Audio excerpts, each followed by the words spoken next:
Okay, in this video we're going to go into the CAN bus on the Model 3 and explore some of the signals that are on the CAN bus. There's a lot of interesting information in here. This is not obtainable to normal owners. Tesla doesn't want any of us having access to this information. Some of their reasons I can support. Some of them, you know, I'm of the belief that if Tesla gives owners at least access to some of this information or read-only capacity, it stops people like me from doing more thorough digging. Obviously, I want Tesla to succeed, and I believe in their mission. I don't want to harm them, so none of this stuff is intended as an affront to Tesla. That being said, this is some of the hidden diagnostic screens that you'd find in a Model SX or 3. And this shows some of the signals that are available on the CAN bus. A lot of these acronyms you'll see APP, and that's autopilot basically. So some of these signals are interesting, some are not. We're going to look at some of the ones that are interesting. BMS drive limits. BMS is the battery management system. We'll add all these.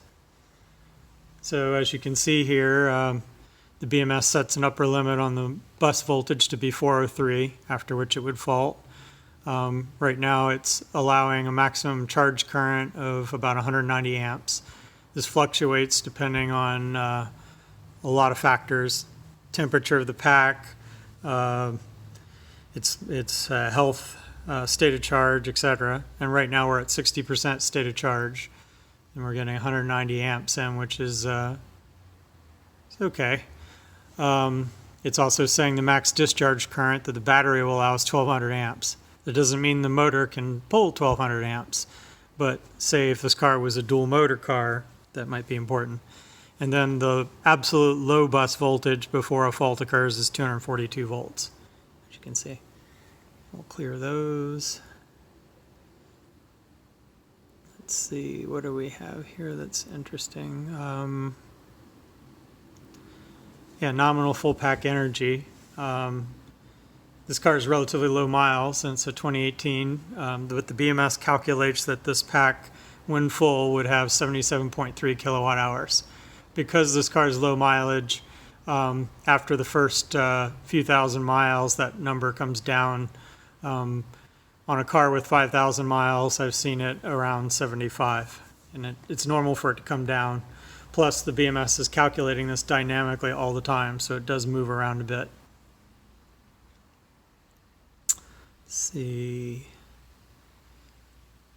This is just showing stuff about the BMS presently. There's our current voltage, 374 volts. How much is being drawn out of the pack right now. It's just sitting here idle. And if it was charging, it would show the charge time until full. Let's see. This will show how much this pack has been charged and discharged in total. And here we go. This is BMS Power Available, which shows we have 20 kilowatts available for HVAC, 352 kilowatts total discharge capacity at 60% state of charge, and it can regen up to 74 kilowatts in its present state. Obviously, the pack's pretty cool right now. As the pack warms up, the regen power would go up. Again, that doesn't mean that you're going to get that regen. That just means what the BMS will allow. Let's see.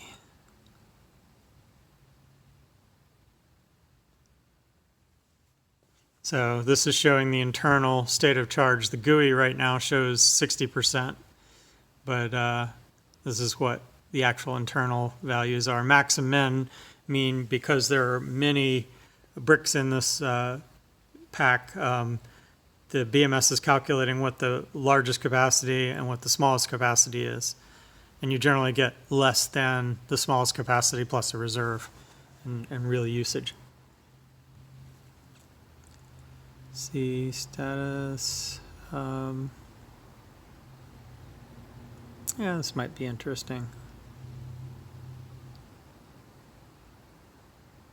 Let's add all these. Okay, we have heating worthwhile. That means the pack could be warmer. It's saying, yeah, heat me a little bit if you can, and that will improve power delivery. Contactors closed. Charge 40 mAh on high voltage. I don't know what that is. Up for drive. That's our isolation resistance. The BMS is continually calculating the resistance between the high voltage system and the chassis. If there was a fault, let's say you got in an accident and a cable was sliced, or something got wet that shouldn't be wet, or you touched it, none of that would result in current flow. Like there would be no sparks, but the isolation resistance would fall to zero or near zero. BMS would see that, and if the car wasn't in drive conditions, it would open the contactors for safety. As you can see, our pack temperature is below 20 C. These are some flags, like Tesla doesn't want the battery pack shipped unless it's below a certain state of charge, and the BMS will set flags: okay to ship by air, okay to ship by land, if it's okay to allow that. Okay.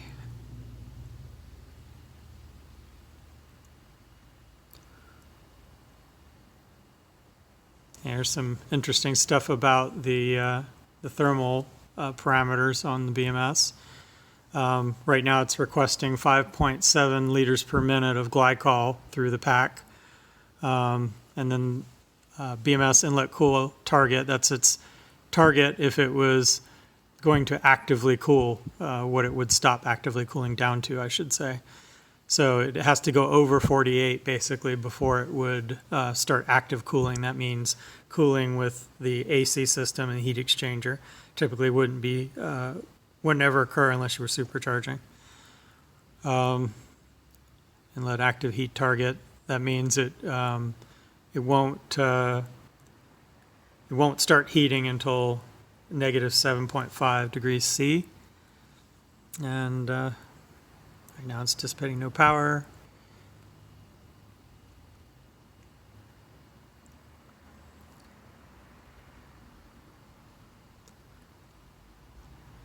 CMP is compressor, CP is the charge port.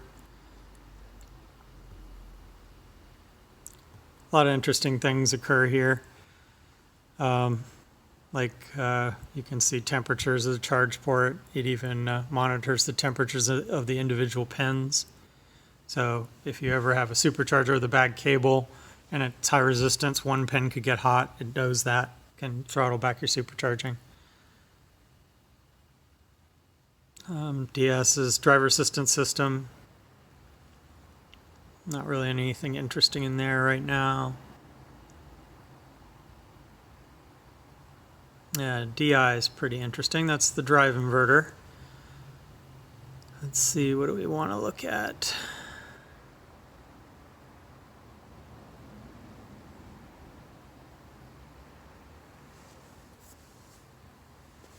So when you're driving in conjunction with the ESP, it estimates the braking temperature.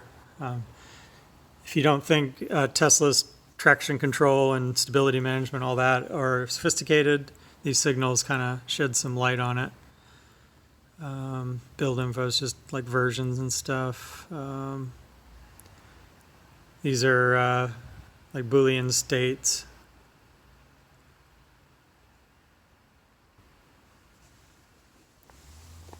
So right now it's allowing 235 kilowatts for drive and 60 kilowatts for regen.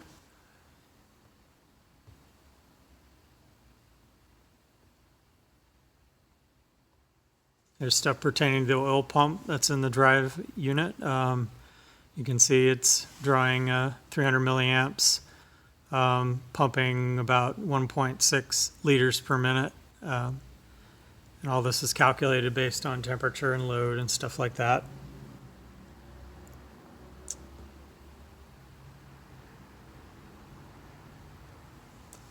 This is drive inverter power signals, showing the 12 volt input right now. How much power it's dissipating just sitting there idle. I don't think it's as high as 500 watts, but it's definitely burning some current off.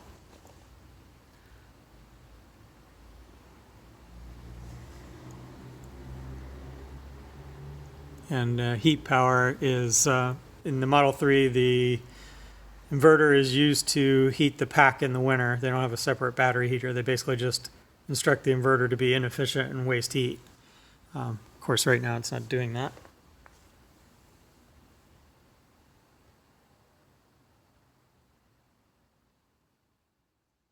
This is for the speed of the drive unit.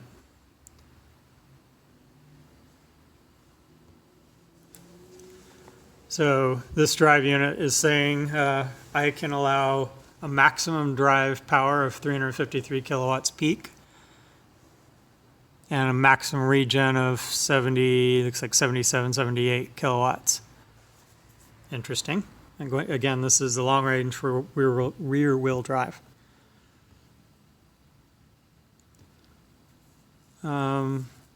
States for some of the normal signals, like there's the accelerator pedal position. So when I press the accelerator pedal, you can see it moves around.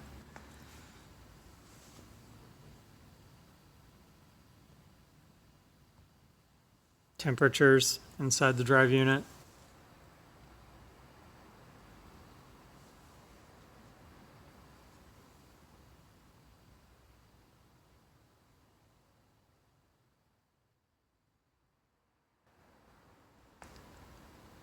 Sorry for the focus. The camera doesn't like to focus on the screen for some reason. Nothing interesting there, more thermal stuff. So if we were driving, you would see actual torque, commanded torque, things like that. Torque counter is, I suspect, just a counter on the CAN bus to ensure integrity. UDS is Universal Diagnostic System. It's part of CAN standard for doing diagnostics. Not going to really be anything interesting there. EPAS is electric power assisted steering. Sorry. I don't know if there's anything interesting here. Oh, sorry, we went to EPB. EPB is the electric parking brake, which is EPBL is electric parking brake left side, and there's EPBL right. And there's going to be various signals for that. And I can't seem to get this to stay in focus.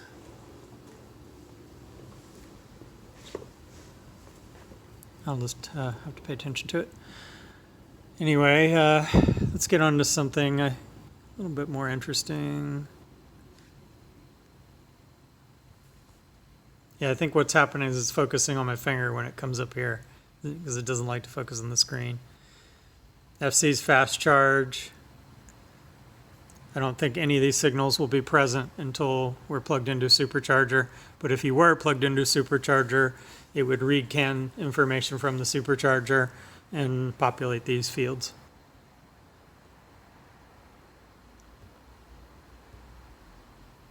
Yeah, see, none of this is populated. GTW's gateway. The gateway is kind of the orchestrator of the whole car. See anything interesting here? HVP is high voltage, I think it's either high voltage power or high voltage protect, I'm not quite sure. IBST is the iBooster, that's the Bosch's electromechanical booster that provides the power braking system. Also allows the autopilot to modulate the brakes, things like that. Yeah, nothing interesting there. OCS is the occupant classification system. Odin is Tesla's internal diagnostics and service application that basically is replacing toolbox. Park is a park assist system.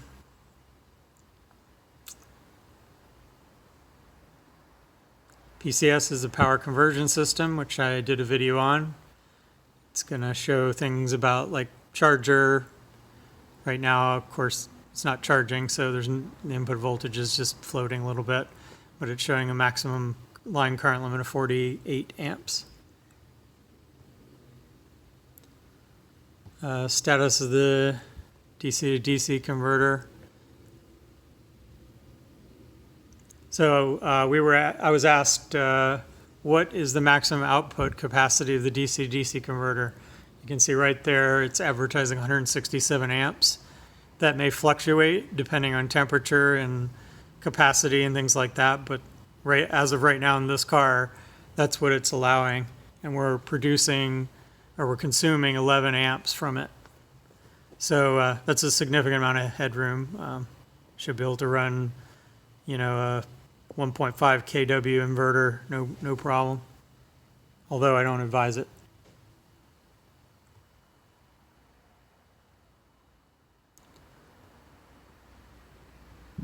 Temperatures inside the PCS. Right now I don't have cooling lines hooked to the PCS, so you can see the DC to DC temperatures up to 43.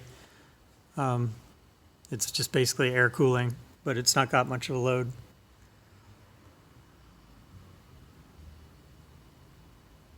PM is Petal Monitor, so PMS would be Petal Monitor Slave if this was an all-wheel drive car. Petal Monitor is basically part of the drive unit that supervises the pedal and is a sanity check for things like torque. If, let's say, the wiring were to fail or something was to go wrong internally with the pedal monitor's job is to detect that and provide a safe shutdown.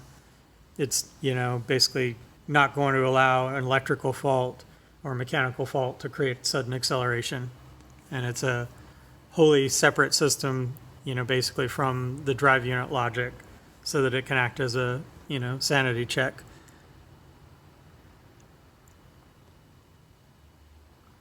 So it's basically comparing the pedal to what the drive unit's doing. If it sees anything going awry, it can shut down.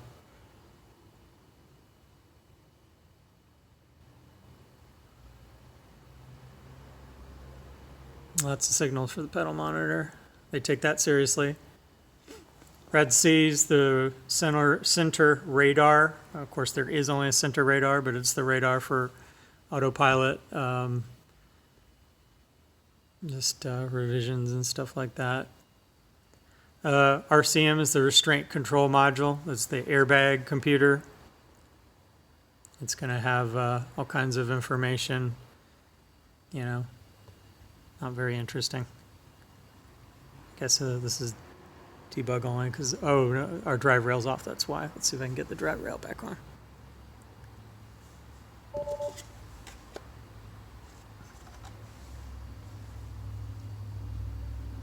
There we go.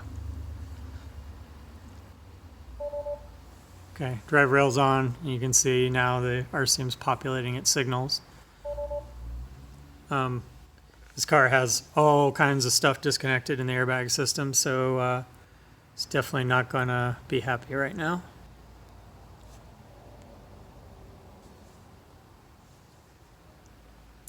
SACM is the steering wheel control module. It's going to show things like steering angle. See, as I move the steering wheel, you can see that steering angle in the upper right moving around. Yeah, there's a lot going on there. When you get a chance to look at these internal signals, you get an appreciation for how much engineering goes into this car. An engineer had to sit there and work on all those things and debug them, and they have to talk to all the other systems in the car. It's a lot of work.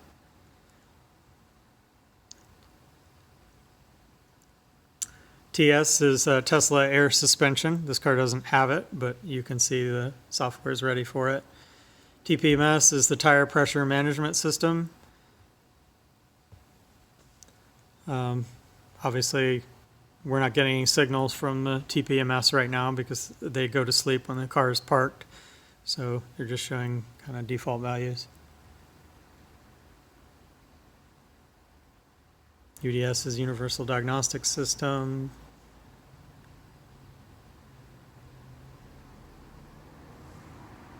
UI is user interface. This means signals coming from the user interface to other systems in the car, such as like chassis control. You know, when you make a setting such as you enable, for instance, auto lane change, it sets it in here so that the autopilot ECU knows, hey, he's allowing auto lane change, etc. There's going to be lots of these.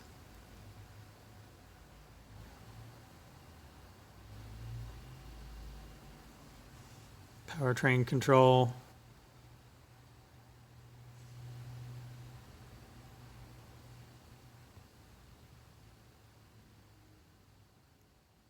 Then we started getting into the vehicle controllers. VC means vehicle controller, and it's like a body controller, but it controls pretty much all functions in the Model 3. Model 3 went highly integrated and has basically three main body controllers that control all functions of the car. They take over the fuse box. There are no fuses in the 12-volt system. It's all electronic, and it's designed for fault tolerance. And there's a VC front that sits right behind the 12-volt battery, and that's, I would call, the main vehicle controller. And then there's one in each of the driver footwell and passenger footwell kick panels called VC left and VC right. And like VC left handles all the driver related stuff, like it will control the steering wheel, you know, motors, the doors, window motors, things like that on the left side of the car, and any of the ECUs that need power or whatever get power from there on the left side of the car. So the left and right side of the car are kind of treated independently, and it almost is like a mirror image, although there are some differences because certain things only exist on one side. So like here's our VC front is monitoring the 12-volt battery. It keeps a very close eye on it and manages its charging algorithm so it ensures a long life of it. Let's see what else. VC front also manages the cooling system. Like in Model S and X, there was a separate ECU for handling the climate control and cooling, thermal management is what they call it. But here you can see we've got various cooling targets. The BMS is asking for 7.8 liters. And the cooling system is pumping 7.8 right now. Anyway, interesting, but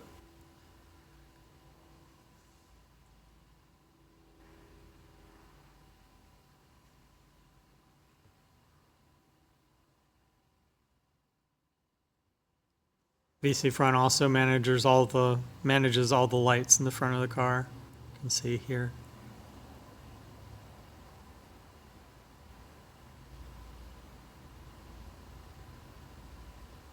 Reads a lot of sensors in the car. It's checking the battery sensor, brake fluid level, coolant level, powertrain sensor, that's for temp sensor, ambient temperature, filtered ambient temperature, the battery inlet coolant temperature, powertrain inlet coolant temperature, and our washer fluid.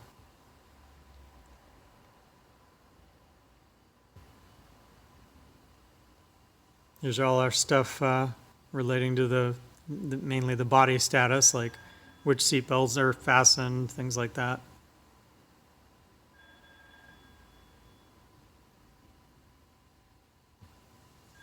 Here's our door signals from VC left, so it's going to be the driver's door and the rear left passenger door.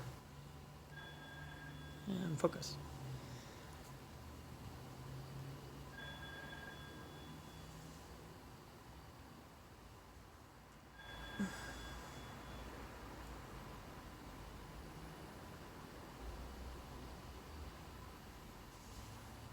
Here's some interesting ones. Horn switch, hazard button, Driver present, right mirror tilt, controls the seat. There's no separate seat ECU. Again, they've integrated lots and lots of separate ECUs like the Model S and X would have into just 3 main boxes that Tesla produces in-house. And that's one of the ways they have greatly simplified the construction of this car and the costs.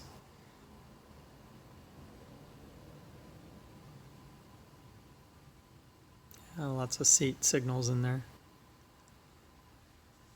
The VC left and VC right also control the electric parking brake. You can see the signals here for that.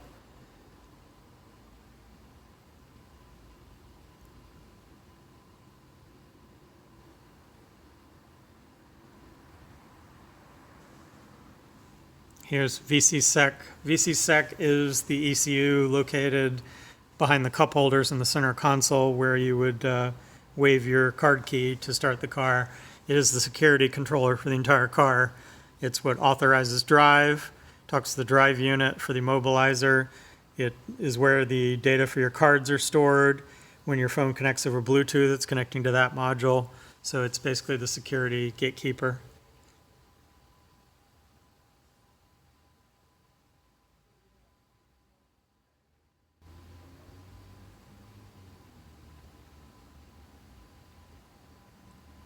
So if the ICE, the computer that runs the center screen, completely goes away, you'll still be able to unlock the car, start the car, drive the car, because that's a separate, dedicated computer that's unlikely to crash. And that about covers it. In here, there's other signals. I don't want to show too much in here because it would identify this car. I don't want this car identified. But a lot of the stuff is used like for service checks, factory checks. When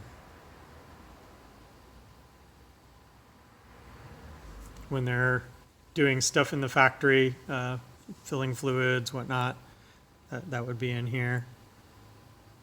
Some more factory testing stuff. A lot of the stuff's been published online for Model S and X. It's very similar to that.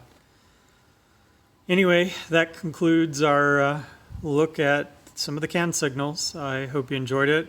Please like this video and subscribe to my channel. I'm going to have a lot more in-depth Model 3 and Tesla stuff coming soon. And be sure to check out my other videos on the 3 if you have any questions. A lot of it's been answered.